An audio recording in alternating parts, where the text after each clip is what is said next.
औज़ुबिल्लाहि मिनश्शैतानिर्रजीम बिस्मिल्लाहिर्रहमानिर्रहीम। अस्सलाम वालेकुम।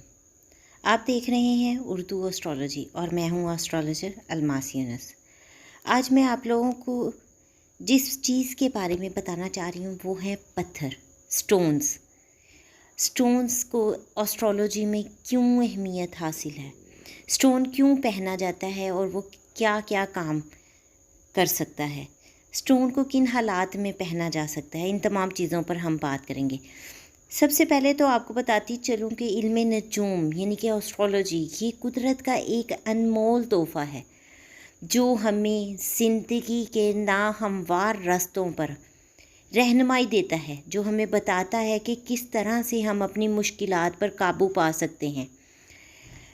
सिर्फ ये नहीं कि आप माजी हाल मुस्तकबिल के बारे में आगाही हासिल करते हैं, ये एस्ट्रोलॉजी है, नहीं, हमें आने वाली कुछ मुश्किलात के बारे में एक वार्निंग मिल जाती है और हम चीज़ों के बारे में मुहतात हो जाते हैं। इसकी मिसाल बिल्कुल ऐसे ही है कि अगर आप लोग चल रहे हैं, आपको पता है कि कोई चीज़ अचानक से आपके साथ आकर टकराने वाली है, तो बेहतर ये है कि आप रास्ता बदल लें, आप थोड़ा साइड पर हो जाएं कि उसके साथ टकराएं ना। जितना शिद्दत का उसके आकर टकराने से आपको मसला होगा या तकलीफ़ होगी, कम से कम आप उसकी शिद्दत को कम तो कर सकते हैं। इसी तरह एस्ट्रोलॉजी में हम जब भी कोई जायचा वगैरह बनाते हैं, बर्थ चार्ट बनाते हैं, तो उसमें सियारगान की कुछ पोजीशन होती है। कुछ सियारगान मज़बूत हालत में होते हैं, ताकतवर होते हैं, एक्सॉल्टेशन में होते हैं, और कुछ कमज़ोर होते हैं, कुछ बेअसर होते हैं, कुछ डेबिलिटेट होते हैं, कुछ के साथ ऐसी एस्पेक्ट बन रही होती हैं, नज़रात बन रही होती हैं जो कि उस सियारे की अच्छाई को ख़त्म कर देती हैं, उनको ख़राब कर देती हैं, उनकी पोजीशन ख़राब कर देती हैं। तो ये तमाम चीज़ें देखकर इनको कुछ हद तक हम बेहतर कर सकते हैं। अगर कोई आपके पास 7 सियारा पड़ा है लेकिन उसकी ताकत कम है, तो हम एस्ट्रोलॉजी में उसको देखते हैं और उसका पत्थर इंसान को पहनाते हैं ताकि उसकी ताकत बढ़ाई जा सके और वो आपको आपकी ज़िंदगी में अच्छे नताइज देने के काबिल हो जाए। इसी तरह पत्थर, हरूफ, आदात, धातें, जड़ी बूटियाँ, सदक़ात, ये तमाम चीज़ें, कुछ इबादत, वज़ाइफ, ये बहुत सारे लोगों के लिए बायमानी है, लेकिन जो लोग इन पर यकीन नहीं रखते वो इनकी ताकत या इनके असर की वजह से बिल्कुल भी वाकिफ़ नहीं है।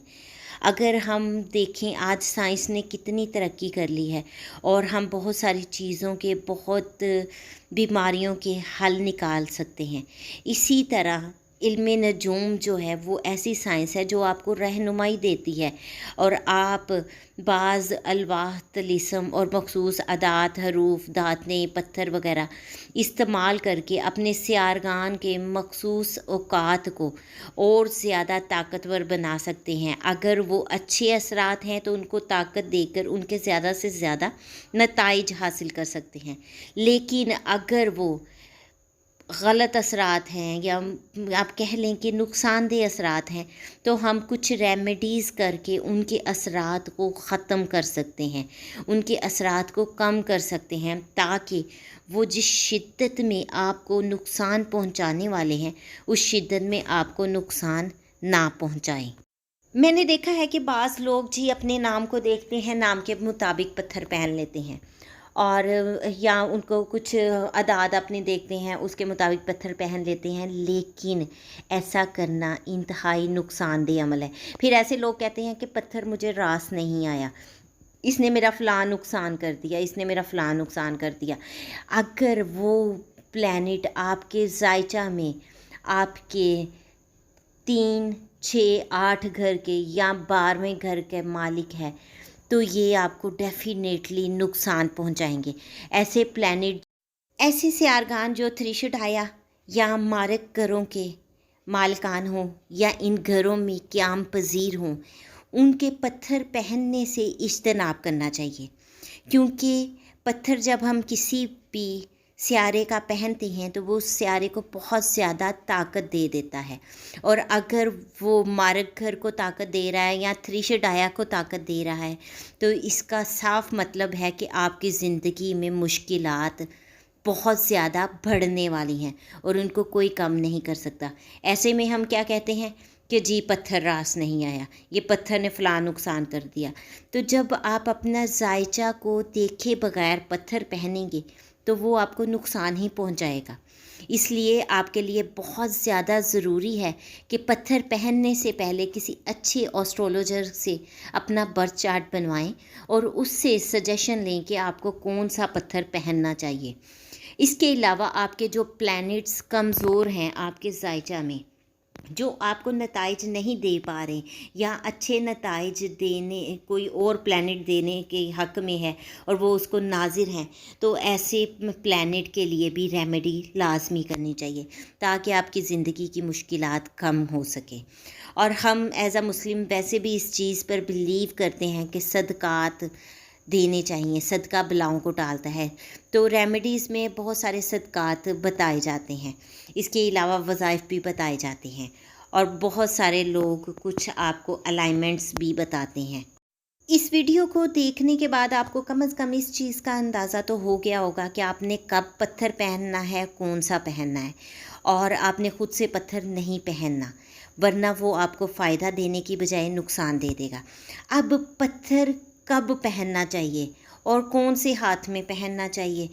ہر فنگر ہماری کچھ پلینٹس کے ساتھ منسوب ہے، تو جب بھی آپ نے کسی بھی پلینٹ کو طاقت دینی ہے تو آپ نے اس کی منسلک جو انگلی ہے اس میں پتھر کو پہننا ہے اور رائٹ ہینڈ میں پتھر کو پہننا ہے۔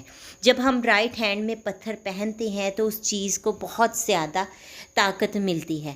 بعض اوقات کسی بھی پلینٹ کی طاقت کو کم کرنے کے لیے بھی پتھر پہنایا جاتا ہے اور وہ لیفٹ ہینڈ میں پہنایا جاتا ہے۔ جب ایک اسلامی نکتہ بھی ہے کہ جب بھی ہم کوئی اچھا کام کریں تو رائٹ ہینڈز کے ساتھ کریں، رائٹ ہینڈ سے جو بھی کام کیا جاتا ہے اس میں بڑھوتی ملتی ہے، اور اپنے الٹے ہاتھ کو استعمال کرنے سے منع فرمایا گیا ہے۔ بائیں ہاتھ سے ہمیں وہ کام کرنے کا حکم ہے جو کہ ناپاک ہیں یا پھر جو اچھے نہیں ہیں، تو مطلب جیسے ناک صاف کرنا یا اس طرح کے کچھ اعمال جو ہم زندگی میں کرتے ہیں ان کے لیے کہا گیا ہے کہ لیفٹ ہینڈ استعمال کریں، کیونکہ لیفٹ ہینڈ سے جب ہم کوئی کام کرتے ہیں تو اس کام کو مزید کمزوری ملتی ہے اور وہ مزید جو ہے کم ہوتا ہے ہماری زندگی میں۔ انشاءاللہ میں نیکسٹ میں ایک ویڈیو بناؤں گی، بلکہ میں ہر پلینٹ پر ویڈیو بناؤں گی کہ کون سے پلینٹ کے ساتھ کون سا پتھر منسوب ہے اور وہ آپ کو کیا کیا فوائد دے گا، تو وہ آنے والی ویڈیوز میں آپ کو ڈیٹیل کے ساتھ بتاؤں گی۔ امید کرتی ہوں یہ ویڈیو آپ لوگوں کے لیے فائدہ مند ثابت ہوگی، آپ کو آئیڈیا ہو گیا ہوگا کہ اب آپ نے زندگی میں جب بھی کوئی فیصلہ لینا ہے تو کس طرح سے لینا ہے۔ اگر آپ کا کوئی کویشچن ہو تو آپ کمنٹ باکس میں مجھ سے پوچھ سکتے ہیں۔ آپ کو ویڈیو کیسی لگی؟ فیڈ بیک ضرور دیجیے گا، آپ کا فیڈ بیک ہمارے لیے بہت امپورٹنٹ ہے، ہمیں حوصلہ ملتا ہے۔